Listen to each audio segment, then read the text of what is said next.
अस्सलामुअलैकुम। आप देख रहे हैं वाटर बॉटल और मैं हूं फाइक उस्मानी। आज हमारे साथ मौजूद हैं उमर रशीद साहब, जो आईटी इंडस्ट्री में काफ़ी अरसे से काम कर रहे हैं और इन्होंने बहुत सारी डोमेन्स में काम किया है। इन्होंने प्रोग्रामिंग में काम किया और आजकल स्पेसिफिकली फ्रॉम लास्ट 5 ईयर्स ये साइबर सिक्योरिटी पे काम कर रहे हैं। तो आज हम इनसे पूछते हैं कि साइबर सिक्योरिटी एक नॉर्मल पर्सन के लिए या एक लेमैन के लिए क्या है। और सर हमें बताएं कि साइबर सिक्योरिटी बेसिकली आम आदमी के लिए क्या चीज़ है। Thank you for having me. Cyber security की अगर हम बात करें, साइबर सिक्योरिटी टेक्निकल टर्म में तो बहुत वास्ट डोमेन है। और जिस तरह भी आप देख रहे हैं कि जिस तरह से डिजिटल गैजेट्स हमारी लाइफ में इन हो रहे हैं, आईओटीज़ के ऊपर हम शिफ्ट हो रहे हैं। आपके smart watches, smart telephone, smartphones तो बहुत पहले से आ चुके हैं। स्मार्ट टीवी की अगर हम बात करें तो डिवाइसेस बहुत ड्रास्टिकली इंक्रीज कर रही हैं हमारी लाइफ में। और अगर लेमैन के पर्सपेक्टिव में बात करें तो जितनी ज़्यादा ये डिवाइसेस आपकी लाइफ में इन्वेस्ट कर रही हैं, उतनी ज़्यादा साइबर सिक्योरिटी इन्वॉल्व हो रही है। तो बेसिकली जहाँ पे आपके डिजिटल मीन्स की सिक्योरिटी आएगी, वहाँ पे साइबर सिक्योरिटी इन्वॉल्व हो जाएगी।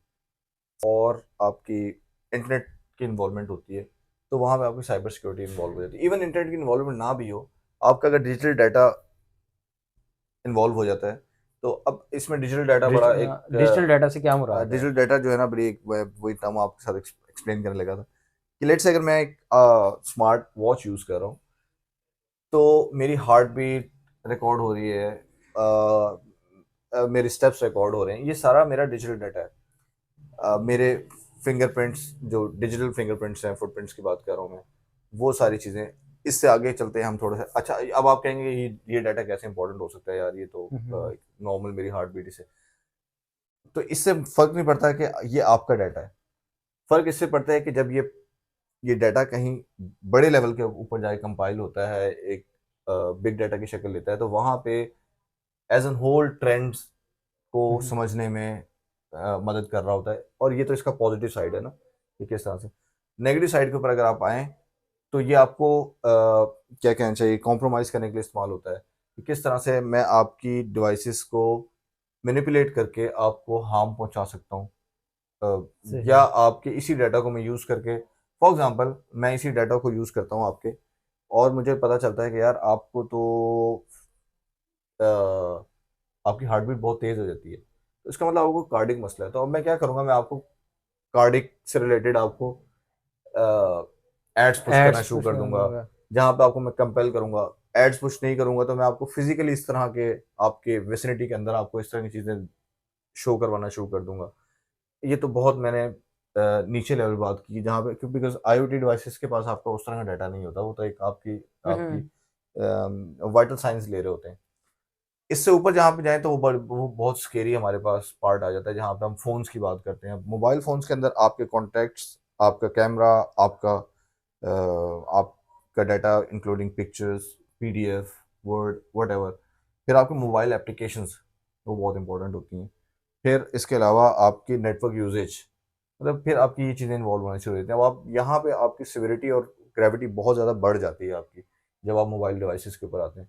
सिमिलरली अगर आप इससे भी आगे चले जाते हैं आपके कंप्यूटर्स के ऊपर, लैपटॉप्स के ऊपर, अब उस ड्राइव के अंदर जो चीज़ें मौजूद हैं, मोस्टली लोग क्या करते हैं कि अपने मोबाइल का बैकअप लैपटॉप के ऊपर रखते हैं। ऐसी है। तो आप जिस लेवल के ऊपर आप जितना बढ़ते रहते हैं, फिर एक और चीज़ इसमें आप शामिल करें, स्मार्ट टीवी, आपके आईपी कैमरास, स्मार्ट कैमरास आपके। अगर आप लेमैन के लिए बात करेंगे, आप कहेंगे यार मेरा टीवी हैक हो जाए तो इससे क्या फ़र्क पड़ेगा, बट इससे आपकी पूरी पर्सनल स्पेस कॉम्प्रोमाइज़ हो रही है। ठीक ठीक आपका ठीक। अगर कैमरे की अगर हम बात करें, यार मेरा कैमरा अगर आईपी कैमरास लगे आईपी हुए कैमरा हैं। हैक हो भी जाए तो क्या फ़र्क पड़ जाएगा इससे? आपकी पूरी पर्सनल स्पेस कॉम्प्रोमाइज़ हो रही है आपका। इसमें आप देखें कि अगर आपका पूरा लाइफ़स्टाइल, आपका एक पैटर्न, ये सारी चीज़ें कॉम्प्रोमाइज़ हो रही हैं, तो आप कितने ज़्यादा वल्नरेबल हो रहे हैं, बिकॉज़ आप देखिए आपकी पर्सनल स्पेस है, इसको जितना आप सिक्योर रखेंगे उतना आप खुद सिक्योर रहेंगे। फिर हमारे पास बहुत सारे केसेस आते हैं जिसमें आप ये वीडियोस लीक होने की बात होती है, इमेजेस लीक होने की बात होती है, तो वो इसी तरह लीक होती हैं कि जहाँ पे आप साइबर सिक्योरिटी को फॉर ग्रांटेड लेते हैं, तो वहाँ पे साइबर सिक्योरिटी आपको हिट करती है। सही सही सही। हाँ, ठीक है। अच्छा, तो अब आप मुझे ये बताएं कि आम नॉर्मल बंदे के लिए साइबर सिक्योरिटी कितनी इंपॉर्टेंट है। वो अपना मोबाइल यूज़ कर रहा है डेली बेसिस पे, सोशल मीडिया यूज़ कर रहा है। तो इस सारे सिनेरियो में एक आम नॉर्मल बंदा जो चल फिर आम सोसाइटी में, मतलब इसको आईटी फील्ड से नहीं है, ठीक है ना, उसके लिए कितना इंपॉर्टेंट है साइबर सिक्योरिटी का पता होना, और साइबर सिक्योरिटी से रिलेटेड उसके लिए कितनी रिस्ट्रिक्शंस हैं?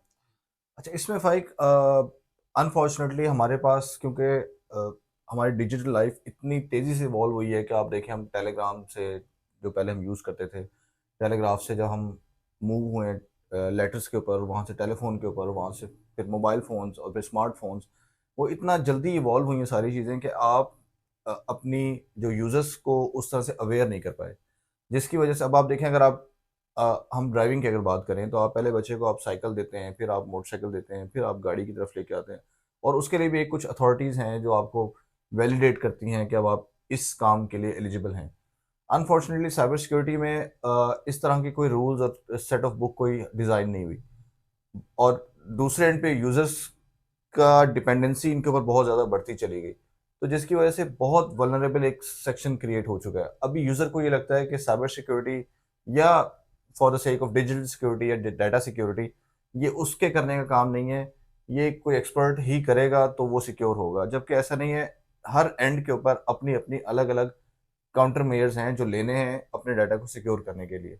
अगर हम यूज़र के एंड से बात करें, एंड यूज़र की, तो एंड यूज़र ने अपने कुछ स्टेप्स लेने हैं। अगर हम कंपनीज़ की बात करें, तो उन्होंने अपने कुछ काउंटर स्टेप्स लेने हैं इस चीज़ को मिटिगेट करने के लिए। इससे ऊपर अगर हम गवर्नमेंट्स की बात करें, तो उन्होंने कुछ अपनी पॉलिसीज़ बनानी है, और ये हर सेक्शन में बहुत ज़्यादा लैग है अभी। हम बहुत पीछे हैं इन पॉलिसीज़ को इम्प्लीमेंट करने में, इन प्रैक्टिसेस को अप्लाई करने के अच्छा, लिए। ये सारी जो प्रैक्टिस आप बता रहे हो, ये सिर्फ हमारी पाकिस्तानी सोसाइटी में है या overall through out the world ये नहीं, नहीं, सिनेरियो ये है? आप अगर आप थोड़ा-सा आप देखें, जो टेलीमार्केटिंग जो फ्रॉड होते हैं, या जिसमें आप अभी स्कैम्स, जो जहाँ पे क्रेडिट कार्ड्स के स्कैम होते हैं, वो मोस्टली यूएसए को टारगेट किया जाता है। बिकॉज़ वहाँ के यूज़र्स, एक तो फाइनेंशियल लिबर्टी भी ज़्यादा है, एक तो ये रीज़न है, और दूसरा जो वहाँ पे ओल्ड एज पीपल हैं, वो इतने ज़्यादा वेल अवेयर नहीं है। तो ये मतलब ये कह सकते हैं कि हम इतने वेल अवेयर अगर आप इन कंपैरिज़न देखें, तो इस सिनेरियो में बहुत ज़्यादा डिफरेंस नहीं है बाकी कंट्रीज़ में और हमारे कंट्रीज़ में, साउथ एशियन कंट्रीज़ में। इसमें एक और चीज़, जो फैक्टर, जो बड़ा नोटेबल फैक्टर हो सकता है, वो यूसेज के ऊपर है कि नंबर ऑफ यूजर्स हमारे पास India, Pakistan, Bangladesh, Sri Lanka, even China को भी अगर आप इंक्लूड कर लें, तो आपकी वर्ल्ड पॉपुलेशन का कोई 60-70% कवर हो जाता है। तो इसकी वजह से आपको नज़र आता है कि शायद यहाँ पे फ्लॉज, यहाँ पे अवेयरनेस कम है। ऐसा नहीं है। अच्छा, और दूसरा ये कि हमारी सोसाइटी में मतलब हमारे जो ग्रैंड पेरेंट्स हैं, पेरेंट्स हैं, इवन के वो भी मोबाइल फ़ोन यूज़ कर रहे हैं। और आप इस सिनेरियो में बताओ कि ये जो हम निग्लेक्ट करते हैं, इवन कि हम लोग भी, हम बहुत ज़्यादा निग्लेक्ट कर रहे हैं साइबर सिक्योरिटी को। मतलब हमें नहीं पता तो खैर नहीं पता, हम हर चीज़ शेयर कर रहे हैं, ओपन करा हुआ है, सब कुछ चल रहा है, सिनेरियो हर एक हाँ। से चीज़ें शेयर कर रहे हैं। सिर्फ हमें सिर्फ ये पता था कि पासवर्ड अपना और आईडी, ये 2 चीज़ें सँभाल के रखनी है, बाकी और सारी चीज़ें नॉर्मल बेसिस पे चल रही हैं। तो इसको आप कितना देख रहे हो कि हम लोग कितना निग्लेक्ट कर रहे हैं साइबर सिक्योरिटी को? असल में जिस तरह स्टार्ट में मैंने बात की ना, कि एक तो अवेयरनेस की कमी है, दूसरा अगर आप मतलब अथॉरिटीज़ के ऊपर से आप चलना शुरू करें, गवर्नमेंट ने आपकी उस तरह से अवेयरनेस जनरेट नहीं की, कंपेन्स नहीं रन की। फिर कंपनीज़ जो साइबर सिक्योरिटी, जो डिजिटल गैजेट्स और इन चीज़ों के साथ इन्वॉल्व हैं, उन्होंने एक यूज़र मैनुअल और उस तरह से यूज़र फ्रेंडली वे में नहीं, क्योंकि आप देखें, यूज़र एग्रीमेंट तो आपके सामने आ रहा होता है, जो बहुत हुँ, हुँ। लंबा चौड़ा होता है, और आप जल्दी से स्क्रॉल करके उसको आई एग्री हुँ, करके हुँ, उसको हुँ। फॉरवर्ड कर कर देते हैं। देते हैं। बट एक यूज़र फ्रेंडली वे हो, जहाँ पे आपको पता हो कि यार, यूज़र जो एग्री कर रहा है, वो किस चीज़ से एग्री कर रहा है। आई एम श्योर कि आपने कभी वो लाइसेंस पूरा नहीं पढ़ा होगा। ऐसे ही पूरा है। क्या, आपने 2-3 सफ़े, 2-3 लाइन्स भी नहीं पढ़ी होंगी उसकी। फिर अगर आप यूज़र एंड पे आ जाएँ, तो एक बहुत जनरल हमारा ट्रेंड होता है कि यार, मेरा डाटा तो क्या इम्पोर्टेंट होना है। मेरा डाटा ये लो, ये मेरा मोबाइल पड़ा है, ले भी जाओ तो कोई मसला नहीं है। तो ये जब इस तरह की अप्रोच इसीलिए आती है कि उस चीज़ की इम्पोर्टेंस हमें बताई नहीं गई। हमें टीवी एड्स के थ्रू बताई जाती, या जिस तरह अब आप देखें, अभी एक जो भी स्टेप्स हो रहे हैं, अब कम है, लेकिन फिर भी लिए जा रहे हैं। जिस तरह बैंकिंग फ्रॉड्स को मिटिगेट करने के लिए आप देखें, तो कॉल के ऊपर आपको बताया जाता है कि अपना ओटीपी वगैरह ना शेयर करें, और इस तरह की चीज़ें। ये स्टेप्स ले रहे हैं, लेकिन मेरे नज़दीक अभी ये बहुत नाकाफ़ी हैं। आपको स्कूल्स लेवल के ऊपर बच्चों को बताना होगा, और आपको अब न्यूज़पेपर्स के अंदर बताना होगा। आपको जो आपकी डिवाइसेज़ हैं, उनके साथ बार-बार आपको पॉपअप देने होंगे। तो फिर आहिस्ता-आहिस्ता लोग अवेयर होंगे इस चीज़ से। पहले तो आपको इस ये शऊर देना है कि यार, ये वाक़ई जिस तरह मेरे पैसे इम्पोर्टेंट हैं, जिस तरह मेरे घर की चाबी इम्पोर्टेंट है, जिस तरह मेरी गाड़ी की चाबी इम्पोर्टेंट है, इसी तरह मेरे मोबाइल की सिक्योरिटी भी इम्पोर्टेंट है। सही, सही, सही। अच्छा, तो और इसमें आम नॉर्मल बंदा अब इसमें बैलेंस कैसे मेंटेन कर सकता है कि मतलब उसने सोशल मीडिया यूज़ करना है, उसमें कोई मतलब उसको कोई चीज़ स्ट्राइक नहीं करेगी या कोई चीज़ उसके साथ स्कैम नहीं होगा, किस तरह नहीं होगा, और साइबर सिक्योरिटी को उसने साथ साथ लेके किस तरह तरीके से चलना है? अच्छा, मैं जब हम इसको साइबर सिक्योरिटी कहेंगे ना, तो इसको बहुत हम टेक्निकल टर्म में ले जाएंगे, और वो अगेन वो एक हमारी एक मेंटल अप्रोच लेमैन से। वो ये हो जाएगी, यार ये तो फिर बहुत ही पढ़े लिखे बंदे के लिए कोई चीज़ है। इसको जब तक हम ये नहीं करेंगे काउंटर मेजर्स हमने नहीं लेने, सिक्योरिटी काउंटर मेजर्स वो किस तरह से लेने, तो ये बहुत मुश्किल होगा अगर हम सोशल मीडिया की इस तरह बात कर रहे हैं, या आप फॉर द सेक ऑफ इसमें साइबर सिक्योरिटी में जो हम एक टर्म यूज करते हैं कि human is the weakest element. आप जितने मर्जी सिक्योर सिस्टम्स लगा लें, जितने मर्जी सिक्योर पासवर्ड्स लगा लें, तो आपका जो वीकेस्ट लिंक है वो ह्यूमन बीइंग है वहाँ पे। वो कॉम्प्रोमाइज भी हो जाता है, वो वल्नरेबल भी होता है, और वो ईज फाइंडर भी होता है। उसको इससे गर्ज नहीं होती कि यार अगर ये पासवर्ड कहीं चला जाए तो कितना बड़ा नुकसान हो जाएगा। उसको ये ज़रूर होगा, यार अगर ये मैं खुद पासवर्ड भूल गया तो क्या होगा। तो उस भूलने के चक्कर में वो पासवर्ड क्या करेगा, अपने डेस्कटॉप पे लिख के लगाएगा, और वो अपने एक पासवर्ड की फाइल बना के अपने डेस्कटॉप के ऊपर भी रखेगा, और वो नोट्स बना के वो अपने मोबाइल के अंदर भी रखेगा, और हो सकता है वो किसी व्हाट्सएप अपने नंबर के ऊपर वो पासवर्ड खुद लिख के शेयर भी करता हो वहाँ पे। और फिर इसमें और मजीद मज़े की बात यह है कि उसने अपने 8-10 प्लेटफॉर्म्स के ऊपर वो सेम पासवर्ड ही रखा हुआ होगा। तो कुछ प्रैक्टिसेस इस तरह की हैं जो हमें स्कूल लेवल पे, इवन फैमिलीज़ को, हाउसवाइफ्स, इनको इनको अवेयर करने की ज़रूरत है कि कहाँ पे हमें किस तरह, अगर हम बात करते हैं कि अगर हम बच्चों के लेवल पे बात करें कि बच्चों को क्या अवेयरनेस देनी है, तो बच्चों को आपने ये अवेयरनेस देनी है कि यार जब आप गेम्स खेल रहे हो, तो आपने गेम्स खेलते हुए ड्यूरिंग गेम्स जो आपको एड्स आते हैं आपने उनको क्लिक नहीं करना। जब आप उनको क्लिक करते हो तो अब वो इतने कैची होते हैं कि आप उनको क्लिक करके आप एक और ऐप डाउनलोड कर लेते हो। तो once you get this app, वो मलिशियस ऐप है, अब वो सारा आपका डाटा वहां से स्टील होना शुरू हो जाता है। उससे आगे चले जाते हैं, हम बड़ों के लेवल बात करना शुरू कर देते हैं। आपको कूपन आना शुरू हो जाते हैं, KFC कूपन आ गए, शॉपिंग के स्टाइलों के कूपन आना शुरू हो जाते हैं आपको। अब आपको आपको इस बात का इल्म होता है कि यार ये फेक है, बट वो इतने टेम्पटिंग होते हैं कि आप उसके ऊपर जाके अप्लाई ट्राई करना जरूर करते ट्राई जरूर करते हैं, यार हैं। देखो उसे क्या पता वाकई मुझे पिज़्ज़ा फ्री में मिल जाए।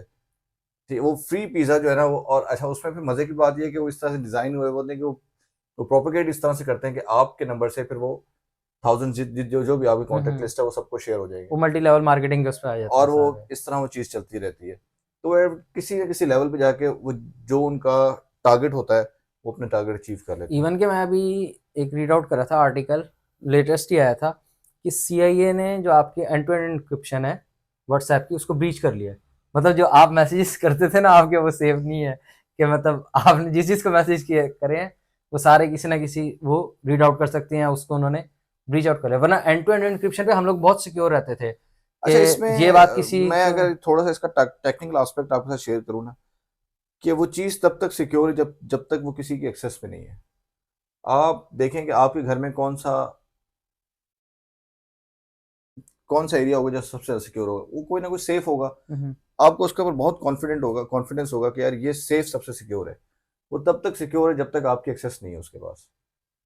ठीक है, अब मैं ये एग्जांपल मैंने आपको क्यों दी है, अगर हम फेसबुक की बात करें, हम ट्विटर की बात करें, इन प्लेटफॉर्म्स की बात करें, ये तब तक सिक्योर है जब तक आप इनके फिजिकल सर्वर्स तक आपकी एक्सेस, LEAs एक टर्म यूज होती है, लॉ एनफोर्समेंट एजेंसीज।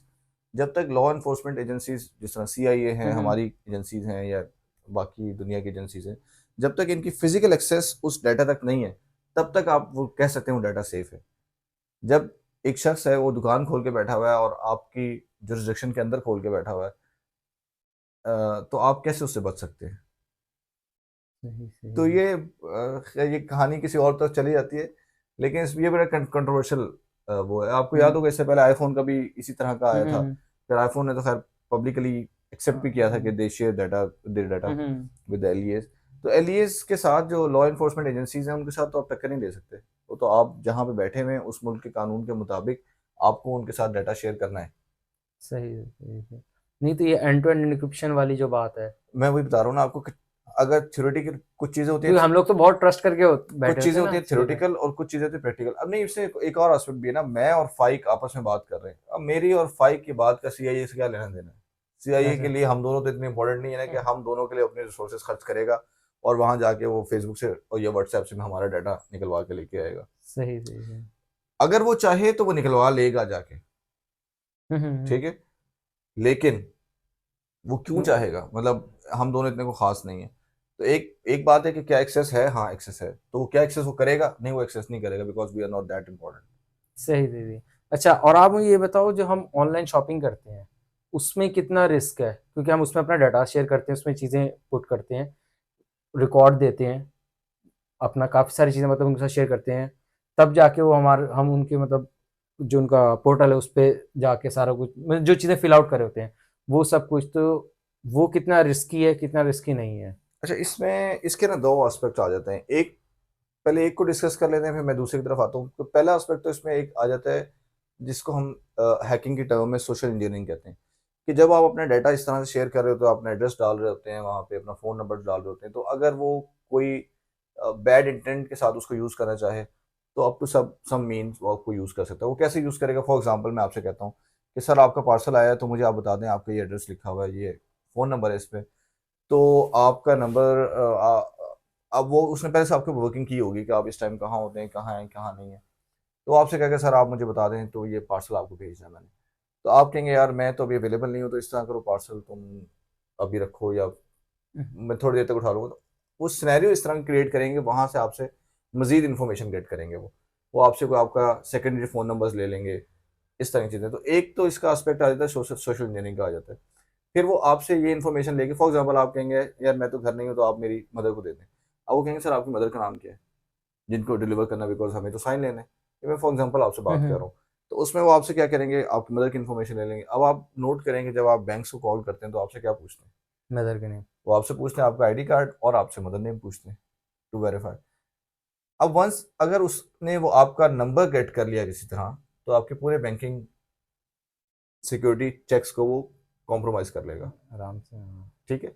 और अगर दूसरा एस्पेक्ट जो मैं आपसे बात कर रहा था, तो वो जो एक टर्म यूज होती है, टेक्निकल टर्म है, वो कार्डिंग की। कार्डिंग में ये होता है कि आपका जो कार्ड का क्रेडेंशियल्स होते हैं, वो हैकर्स अपने पास सेव करते हैं, और वो फिर उनको डिफरेंट पर्पजेस के लिए यूज़ करते हैं। लेकिन अब काफ़ी चेक्स आ चुके हैं जो इसको मुश्किल बनाते हैं। इवन देन, अगर आपको इसका टेक्निकल नॉलेज नहीं है कि how to secure your cards, तो इसको यूज़ नहीं करना चाहिए। बट अगर आपको इन्फॉर्मेशन है कि, अब देखें ना, अब पहले आपको पता होगा, अब आज से अगर 4-5 साल पहले की हम बात करें, तो उसमें क्या था कि आपको बैंक्स को कॉल करनी पड़ती थी, और फिर अपनी सर्विसेज एक्टिवेट करवानी पड़ती थी, और फिर डिसेबल करवाते थे आप। लेकिन अभी आप मोबाइल ऐप्स के अंदर आपके पास प्रोविजन है कि आप जब दिल हुँ, करे हुँ। उसको ऑन करें, और जब जब दिल करे उसको ऑफ कर लें। तो वक्त के साथ साथ चीज़ें बेहतर हो रही हैं, लेकिन इसमें अवेयरनेस बहुत ज़रूरी है।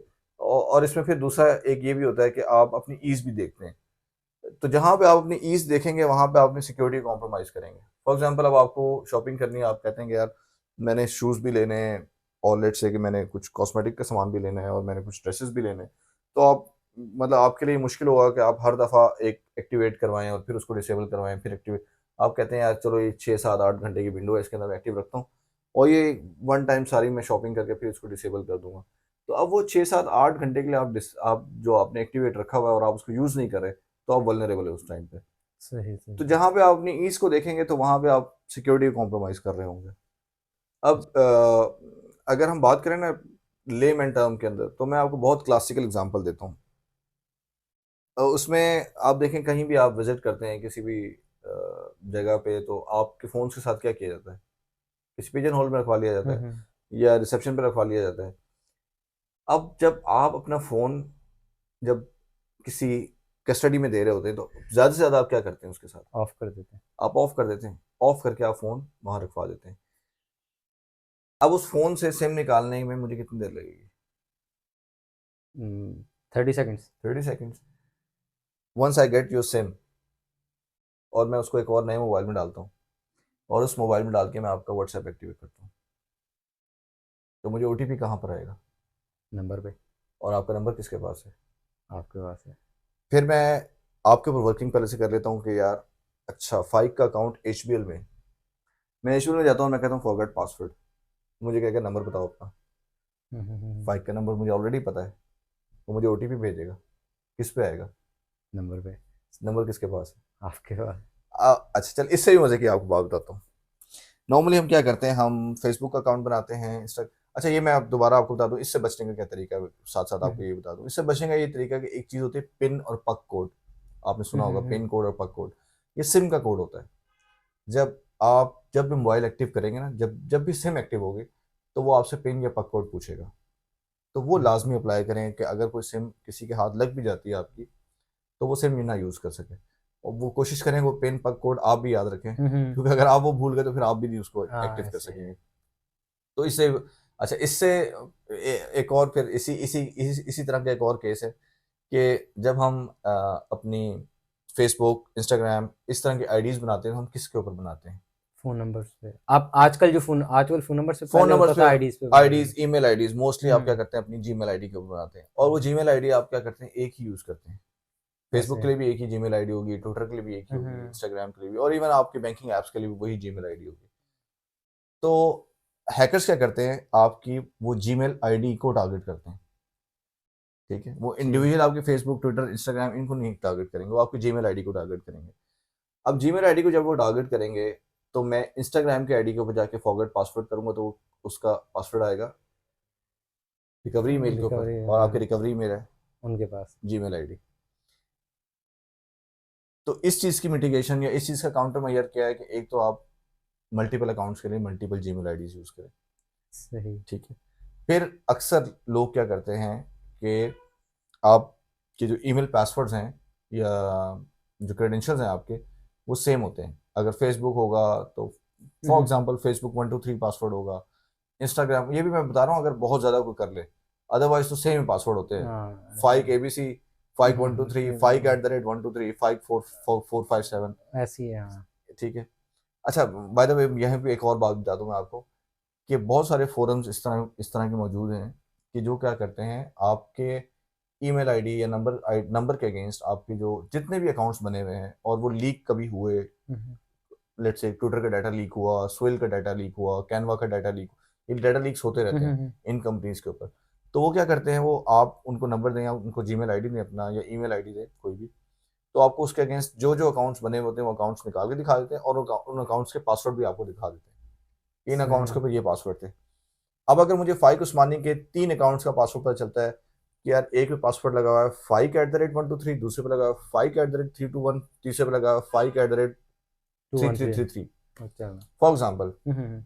अव्वल तो ऐसा होगा नहीं कि तीनों पे डिफरेंट होंगे, हाँ ये तो होता है। अव्वल तो ऐसा होगा नहीं, ठीक है? लेट्स से कि अगर हुआ भी है तो हम्म। मुझे एक पैटर्न का आइडिया हो जाएगा आपका कि यार ये सही। फाइक ये पैटर्न यूज करता है, तो अगर इनके कैनवा का और लेट्स से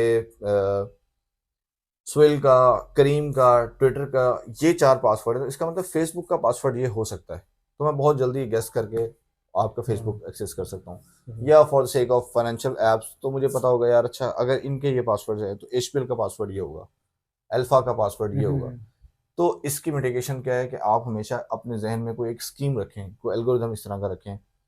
फॉर एग्जाम्पल मैं आपसे बात करता हूँ कि अगर आप फेसबुक के पासवर्ड की बात करें, तो आपने कोई इस तरह का मैकेनिज्म रखा हो कि यार मैं हमेशा फेसबुक के 8 डिजिट लूंगा, तो पहले 8 लिख लूंगा, ठीक है? फिर मैं फेसबुक में से हमेशा दो 8 डिजिट होंगे, 2 माइनस कर दूंगा बीच के, और फिर आखिर में ये नंबर यूज़ करूंगा मैं।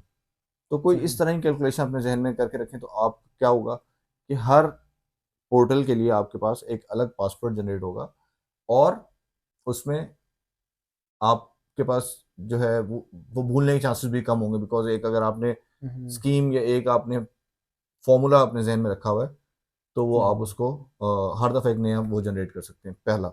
और दूसरा, आप इसमें टू फैक्टर ऑथेंटिकेशन लाजमी ऑन करें हर प्लेटफॉर्म के ऊपर, हम्म। इवन व्हाट्सएप के ऊपर भी, हर प्लेटफॉर्म के ऊपर आप टू फैक्टर ऑथेंटिकेशन लाजमी ऑन करें कि अगर कोई पासवर्ड आपको एक्सेस कर भी लेता है, तो वो क्या हो, अल्टीमेटली आपकी सेकंड फैक्टर पे आके रुक आके रुक रुक जाए वो। जाए। तो ये इस कुछ हैं चीज़ें जो अगर मैं एग्जांपल और बात करूँ आपसे। अच्छा, तो हम अपना पॉडकास्ट यहीं पे एंड करते हैं, तो आप कोई क्लोजिंग नोट्स पे कोई रिकमेंडेशंस या कोई एडवाइस वगैरह देना चाहें तो उसमें। मैंने जिस तरह भी हमारी पूरी पॉडकास्ट में हमारी बात चली है सारी, इसमें अगर आप नोट करें, मलिशियस ऐप्स, मलिशियस लिंक्स अगर आपके पास आते हैं, मार्केटिंग लिंक्स आते हैं, उनको ना आप क्लिक करें। अपने सिम्स के ऊपर आप पिन कोड, पक कोड ये लगा के रखें। टू फैक्टर ऑथेंटिकेशन आप लाजमी अप्लाई करें। फिर इसके अलावा अगर आप बात करें अपनी अपनी जीमेल और इस तरह की जो आपकी रिकवरी ईमेल्स हैं, उनको सेग्रीगेटेड रखें, कॉमन पासवर्ड ना रखें। फिर इसके अलावा अगर आप कंप्यूटर की सिक्योरिटी के ऊपर आते हैं, यूएसबीज़ को आप हमेशा स्कैन करके यूज़ करें। ये कुछ प्रैक्टिसेस हैं जो एक लेमैन एक कुछ स्टेप्स लेके इनको कवर कर सकता है। होपफुली आज का पॉडकास्ट बहुत ज़्यादा इन्फॉर्मेटिव था और कॉमन हमारी यूजेज के लिए बहुत इंपॉर्टेंट था कि हमें साइबर सिक्योरिटी कितनी इंपॉर्टेंट है हमारी रूटीन लाइफ में। सो सी यू इंशाल्लाह इन द नेक्स्ट पॉडकास्ट। अल्लाह हाफिज़।